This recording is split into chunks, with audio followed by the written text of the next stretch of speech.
Welcome to the stream. This is episode 3 of Ozzy's Amiga assembly related to his demo coding or tunnel coding.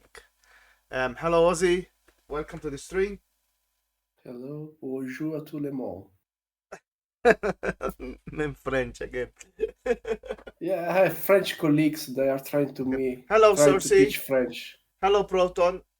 So please like and subscribe to my YouTube channel. Hello Dario.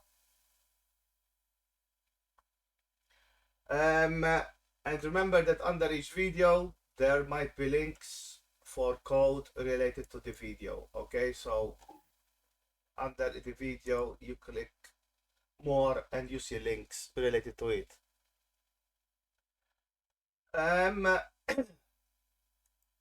The code is Omega, and you can see the directories either Amiga or Commodore 64. Besides that, I have the Facebook page, which is my blog, hopefully not for long, and then the two groups, the Face 101 Facebook group and the Commodore Dev Facebook group. Please subscribe and follow the groups.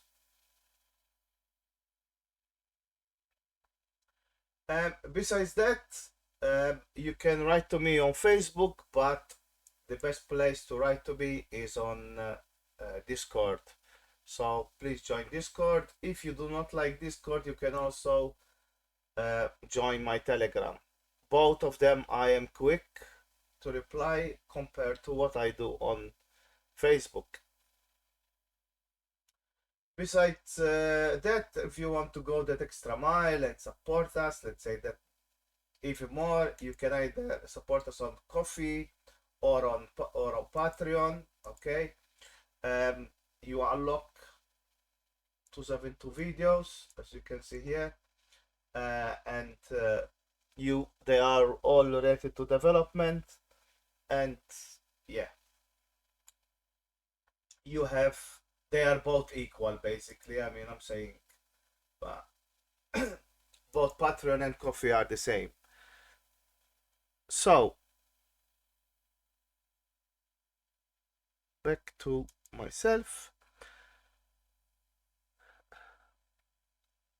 Hello, Darchel. Good evening. So let me pass the to Ozzy.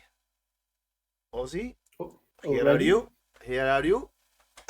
You can start, and then I will put the slides. You can start chatting, talking, whatever. Okay, I can say whatever I want. Yeah. The stage is mine. Wow. Now you're in control, you know. Okay, so since I am the boss right now, I will start apologizing for last time. If you remember, I suddenly log off, and this was not caused by me sleeping. It was a, let's say, power outage. I don't know if you know how it works here in Italy when you sign a contract for the energetic company that in order to provide electricity, you have to select some threshold. And if you exceed this threshold, they just stop giving you power. And my lovely wife last time it was, I think, 11 o'clock or something like that, 10:30, she started to turn on the oven, the hair dryer, and I don't know what else. And I exceeded the threshold, and so blackout, completely without power. And of course, I tried to resume operation, but she was still with the oven. She wasn't understanding what was happening. So at the end, I give up. So I'm sorry for this. I apologize with you, Prince, and all the Yeah, others. it's okay. Uh, I mean, I didn't mention it, but yeah, it's things that happen. yeah.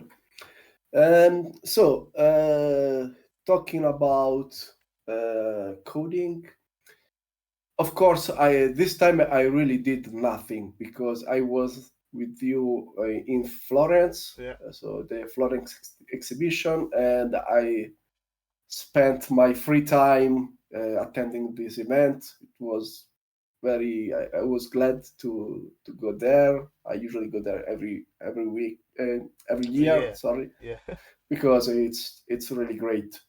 Unfortunately, I didn't have time for my demo effect, so this stream I think will be much shorter than usual. But again, I will just talk about what I have in mind, what I'm willing to do, what I did the week before, and what, of course, what's in my mind, how to improve my tunnel. Um, so I don't know how to proceed. You can show yeah, my yeah, tunnel, so the yeah. I can last show. I can do that. modification, Yeah, and I then can we do can that. start Yeah, I can do with show the that. slides as usual. This is the status of the. Yeah, it's the same effect, this exact same code. What I was trying to achieve is just to trying to move the point of view, like so in order to simulate the viewer which is navigating through the tunnel into different position, and this effect was achieved just recalculating the center of the tunnel on uh, my transformation table. Just a quick recap uh, on how this effect was made the previous episodes. I just built two different lookup tables, which are just information table. They give information about which pixel of the texture is to be printed in a particular position. And when I did this, I took the center of the screen as a reference. So, for example, on the x-axis for each pixel, I calculated the inverse of the distance of the XY position according to the center of the screen. And this gives us the, the let's see, the impression, the feeling of going towards the center of the screen where the center of the tunnel lies. So on the website that I showed last time, there is a discussion of it's the document just when I where I learn how to do this stuff. And the last paragraph is about moving around the tunnel. And I don't know why it starts complicating things a lot, and he just tries to do some modification that requires double memory and double calculations. So everything is much more complex. And so what I try to do is to make things simpler, because this effect, even if the executable is only right now it's 2000 bytes, 2500 I think, something like that. It takes a lot of RAM because I pre-allocate a lot of tables in order to make the rendering part quicker and smoother. So I really can't afford to double these tables. It will require 2 meg of RAM, which for some Amigas is no problem, but for stock Amigas it's a big deal. So I'm trying to not follow the paper and try to do my own math. And this is why in the first PDF I said this is Ozzy's wrong math because it's not based on something that I read and something that I learned online or at school. It's just my improvisation, mathematical improvisation. And I don't know if it's correct or not. I just see that the final result is something that I like, and this is something that I wanted to achieve. And so, just a big disclaimer: it's not a math lesson, of course. It's just I'm just sharing with you what I'm doing and my result, and that's it. Okay. Okay, we can start going To to these slides. slide Mhm. slide page number 1. Shall I change to from this one? I guess so. Yeah, the following page. Yeah.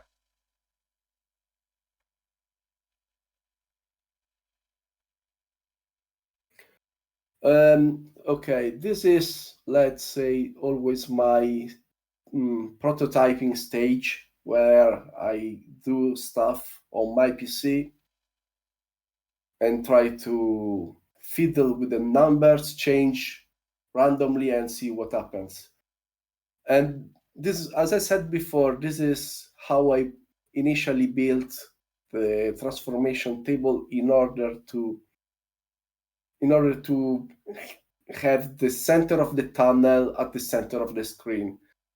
There is this distance function, which it gives you just the distance of the XY position according to the center of the screen. So the width variable just holds, in this case is 640, I think, because it's PC. So I'm just saying for each pixel, for each Y and X, for each X position, please do this calculation. So the distance is just the Pythagoras theorem. And then I do the inverse. So it's just the inverse, it's a division.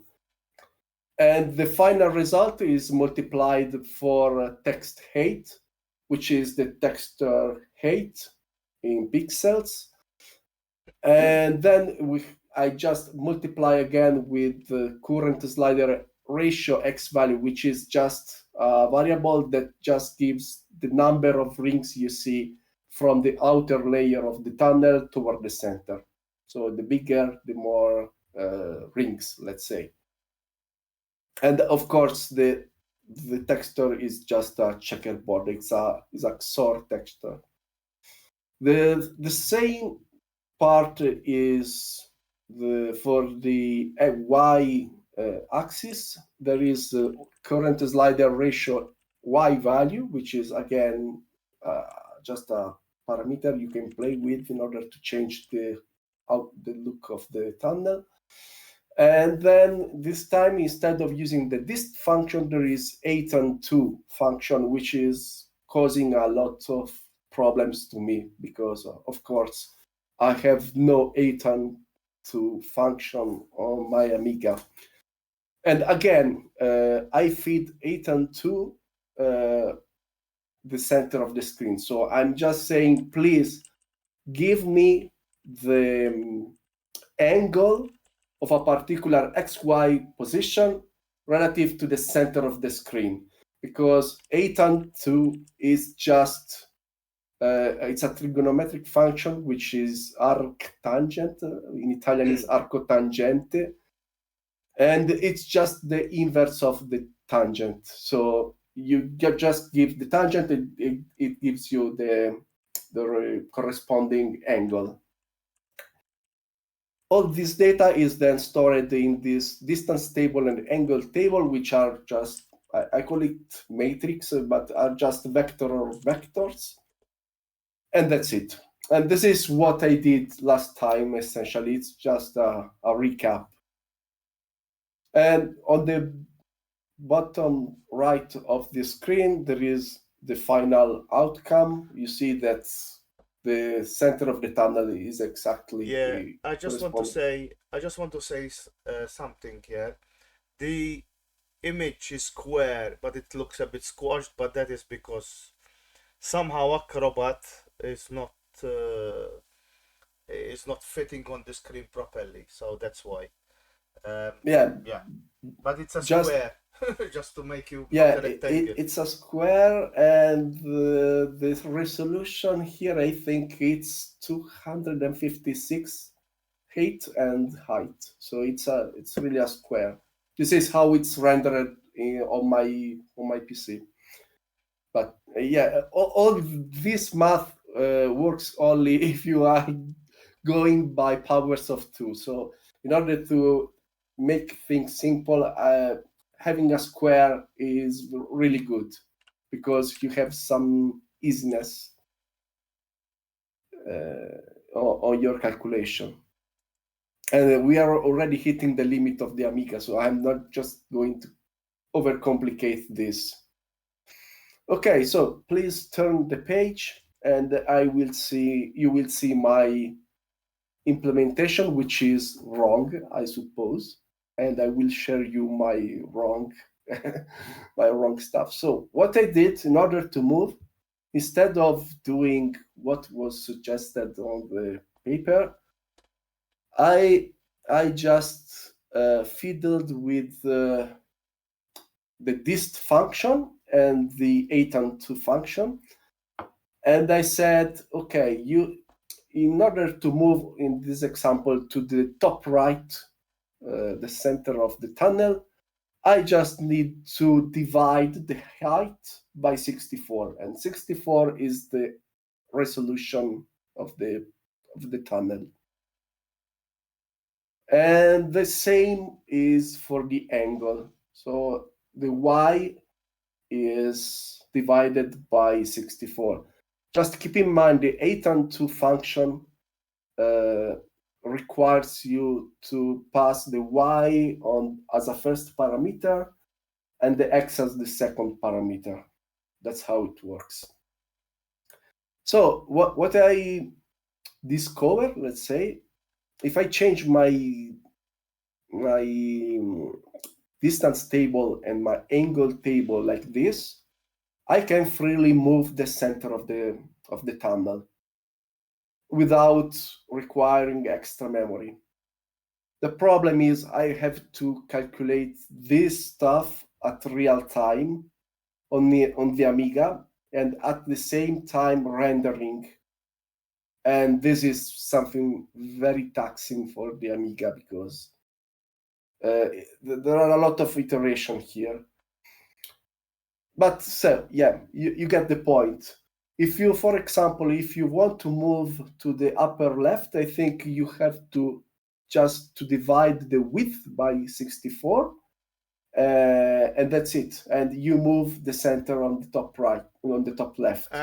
Proton has told you, has asked why you have division by one, which is, yeah. Yeah, of course, dividing by one is pointless. It was just to point out that Uh-huh. the width, so what you get on the x-axis remain the same. And of course, you can omit this division. It makes no sense. And of course, I will never ask the Amiga to divide something by one because it's a waste of cycles. It's just to show you the main concept behind this. And the concept is you can divide by a value which ranges from 1 to 64.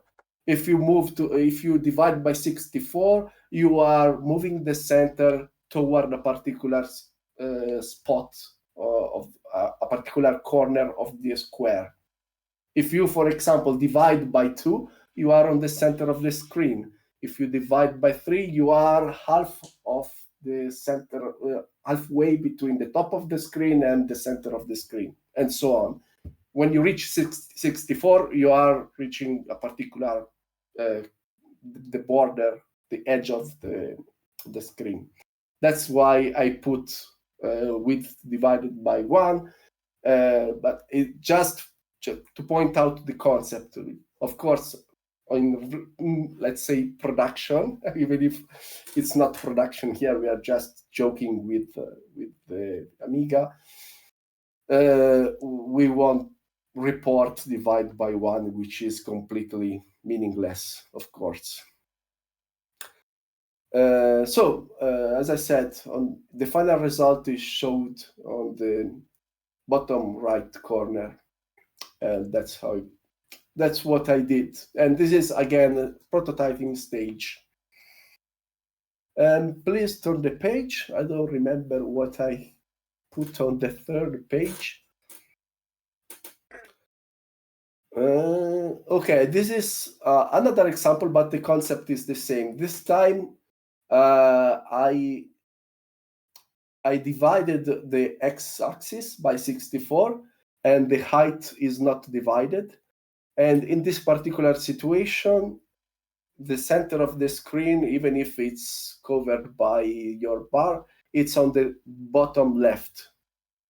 So according to this, I didn't put off the various combination because at this point you get the idea.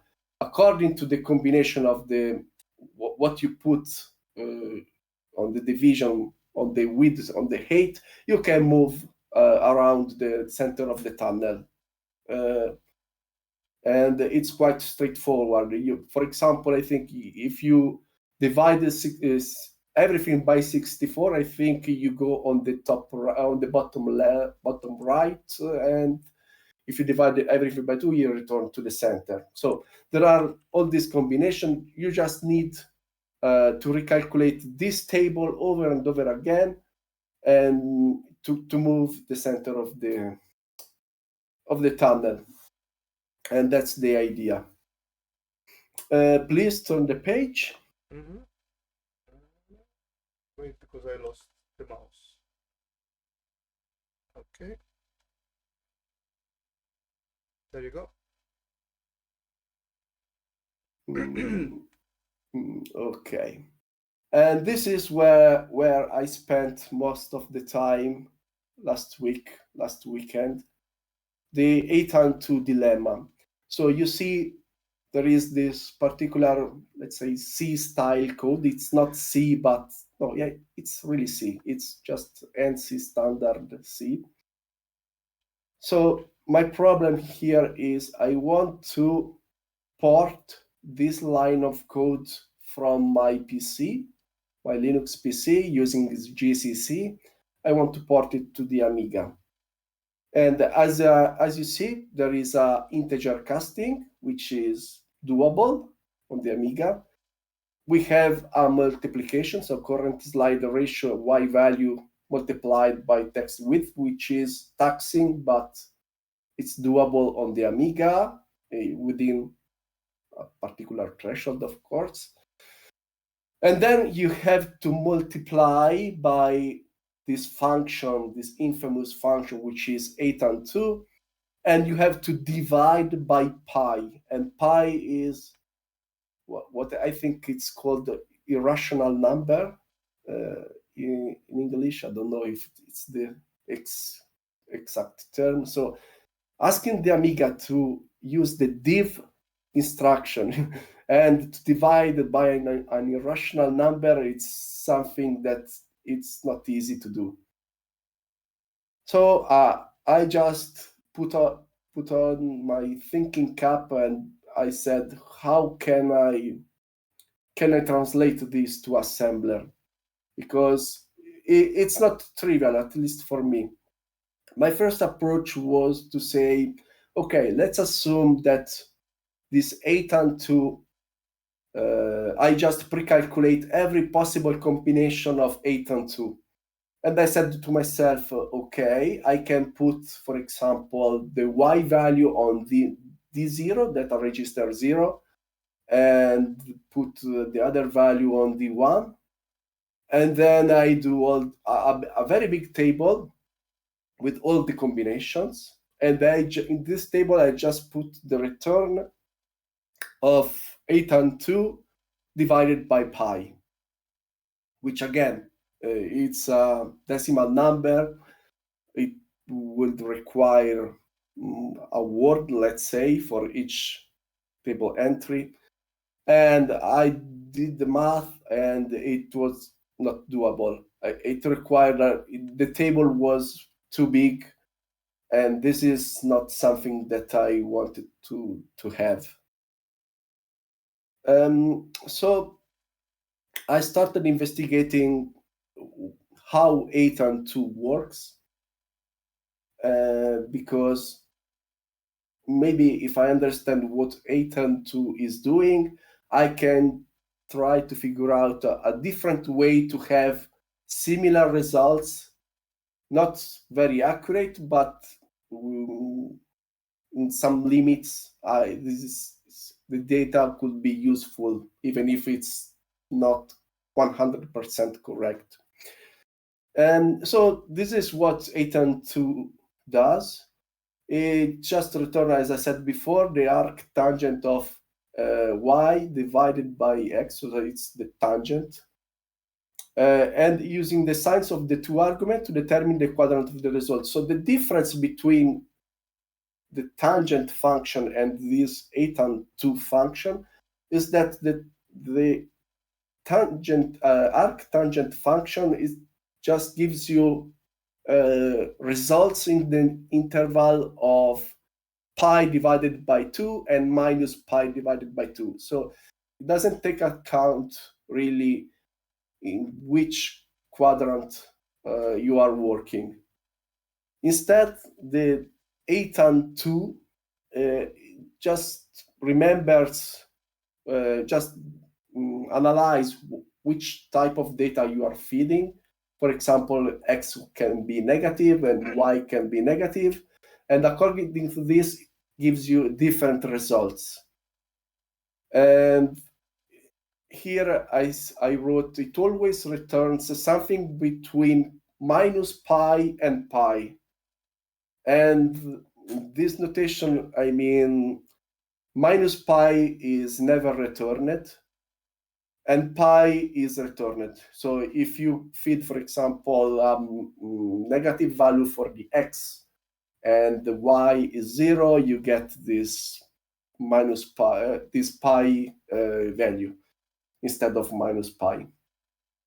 So this is what is supposed to do, and I think it is a quite old function. It was introduced, I read on Wikipedia, in the 60s, so just for computing purposes. And it's very useful, I must say, much more than the arctangent function. And there is a caveat. Etan is not defined at 0.00, so there is no angle for this point, and of course it makes sense because you don't have really an angle. The function arctangent is not defined for these values.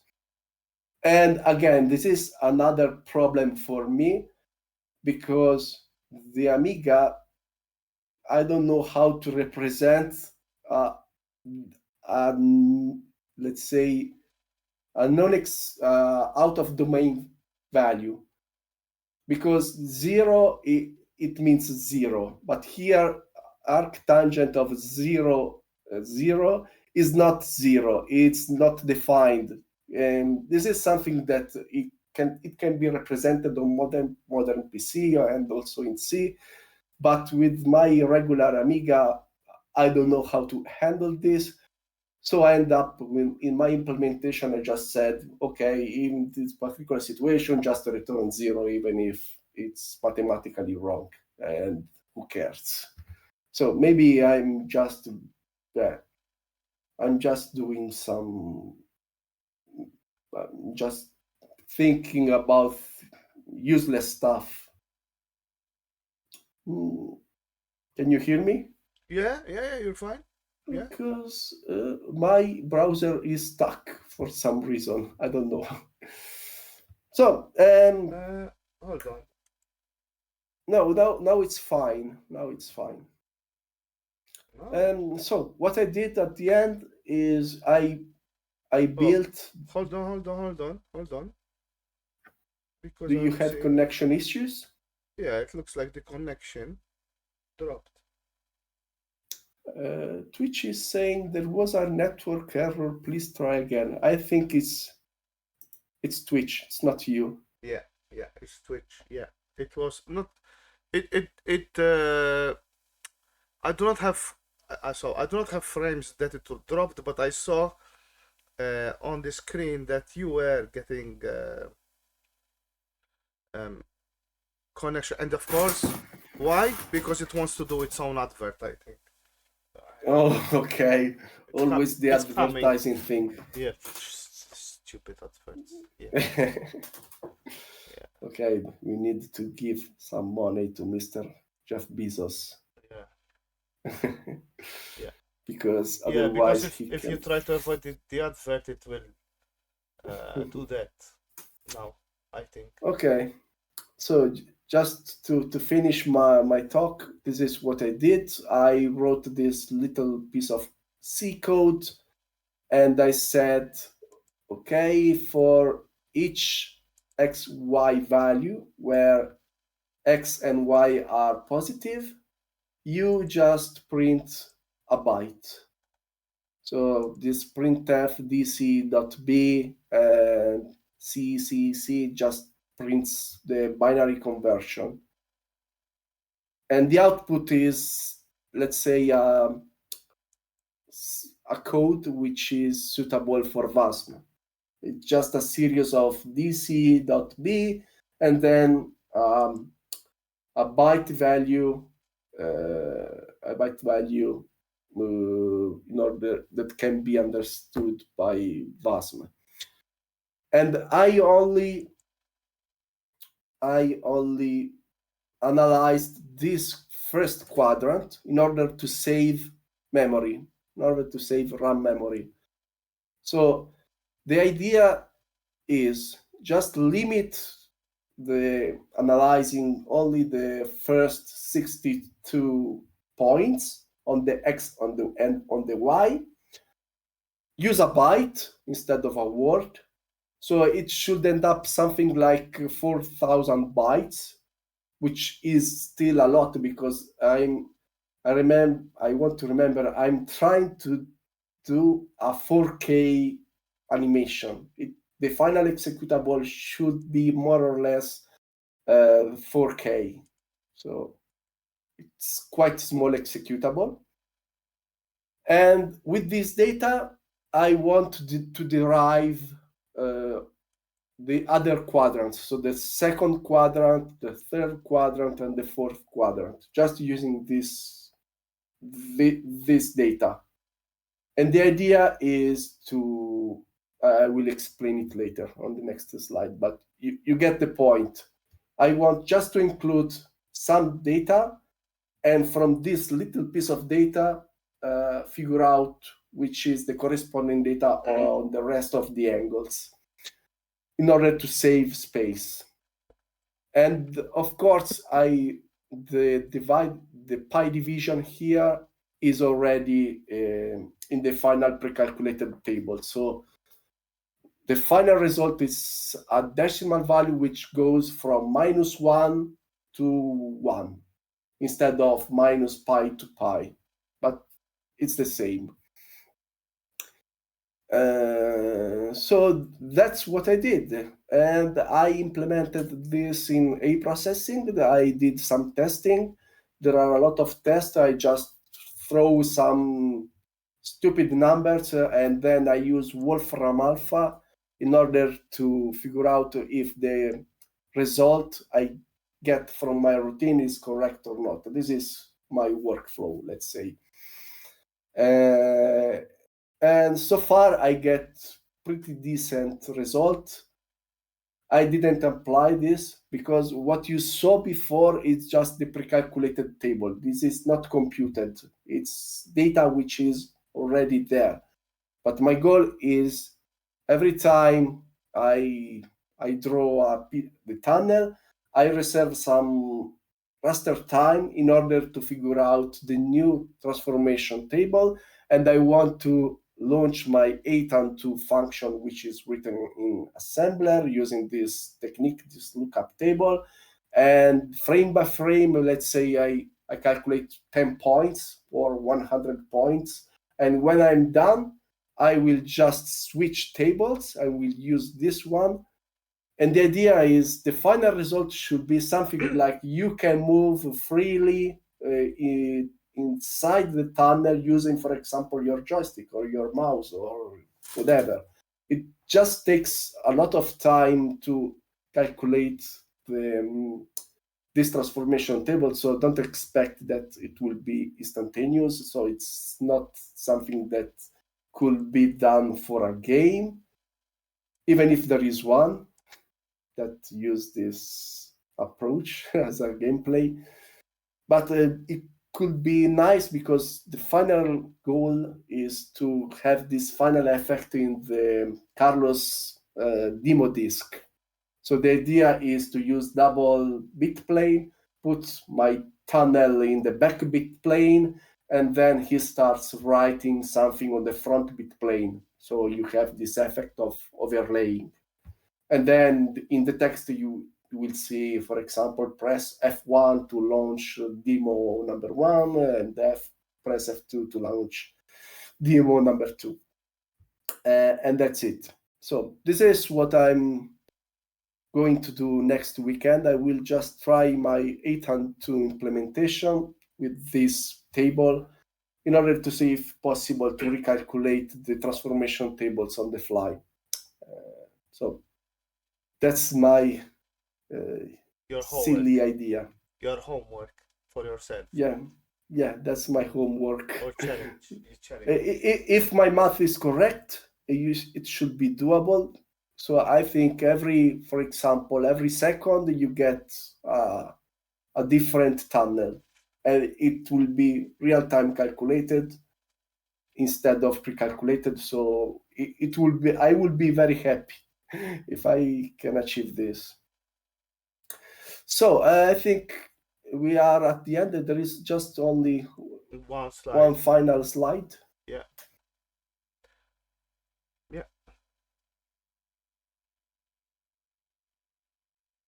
Okay, this is my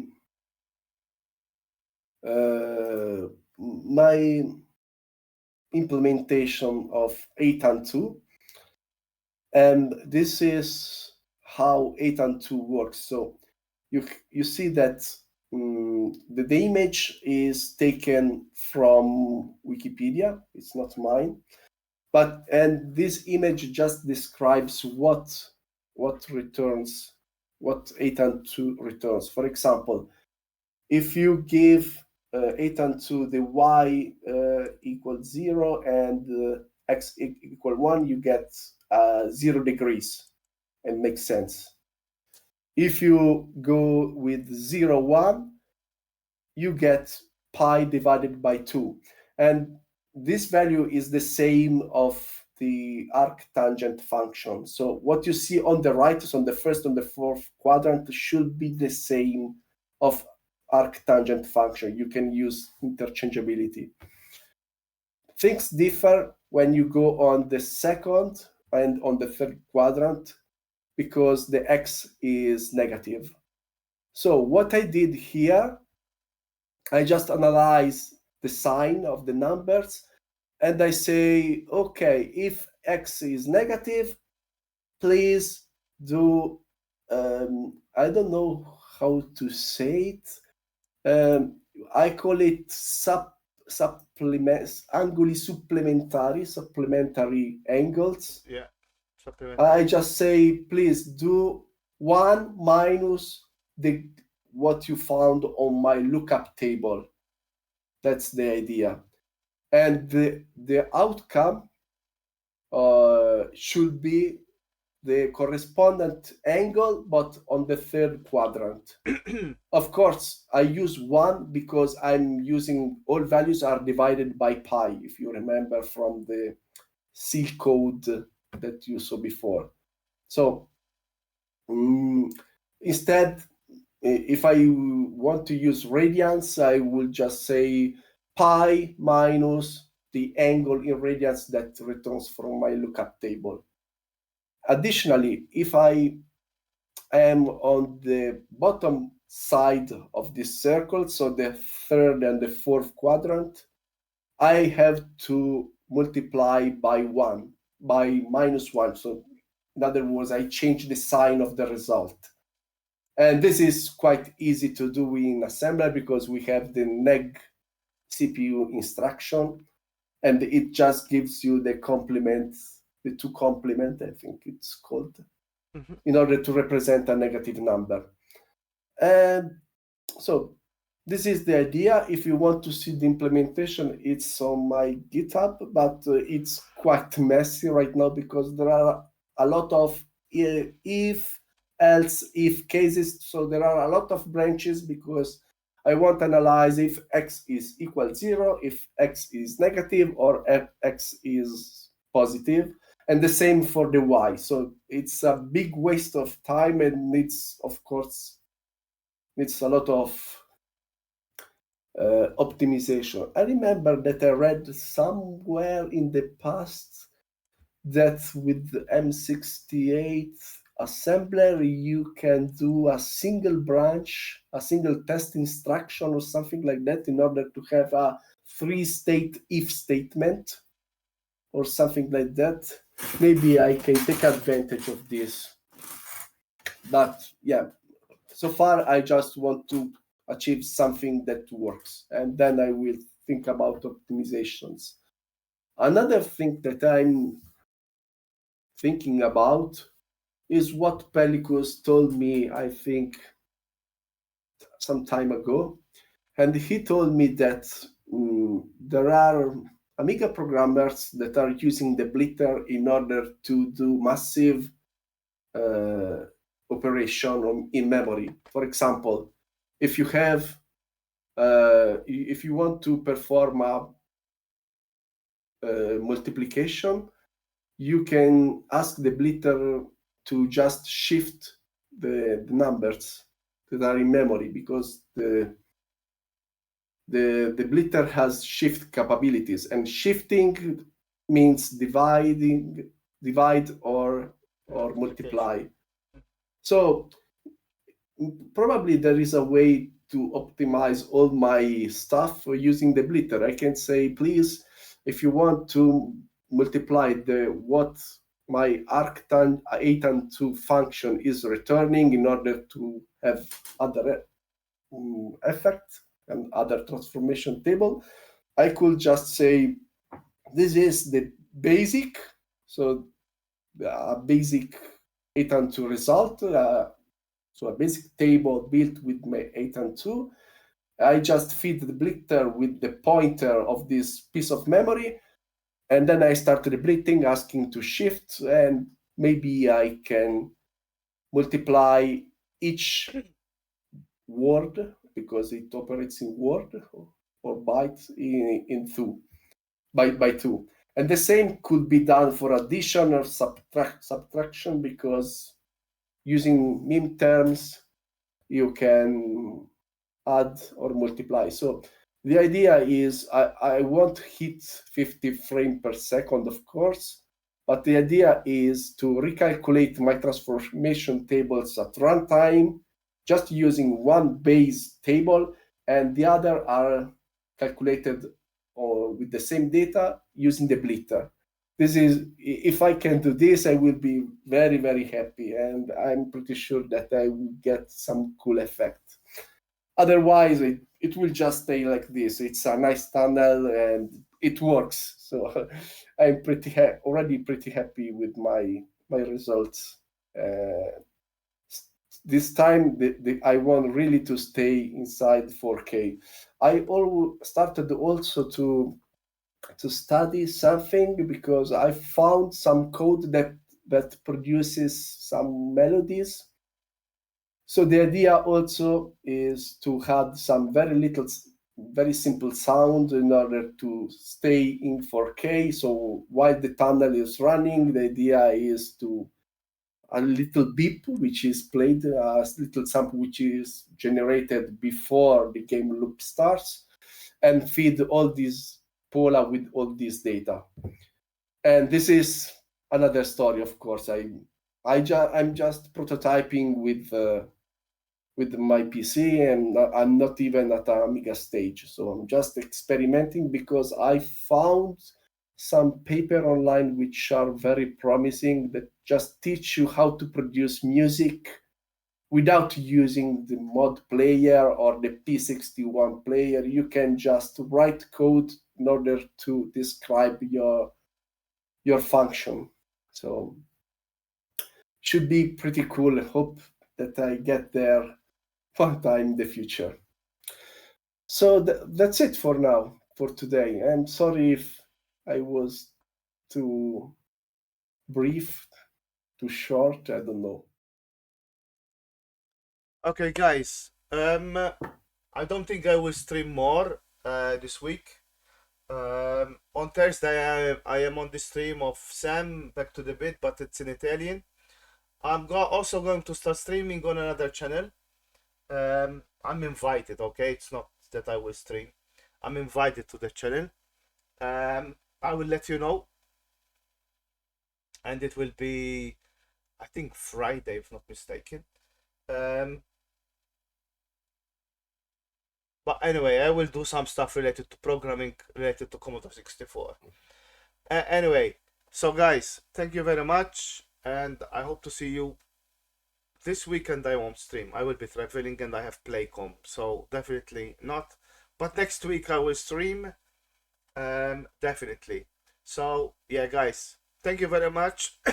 See you, and bye bye. Ciao.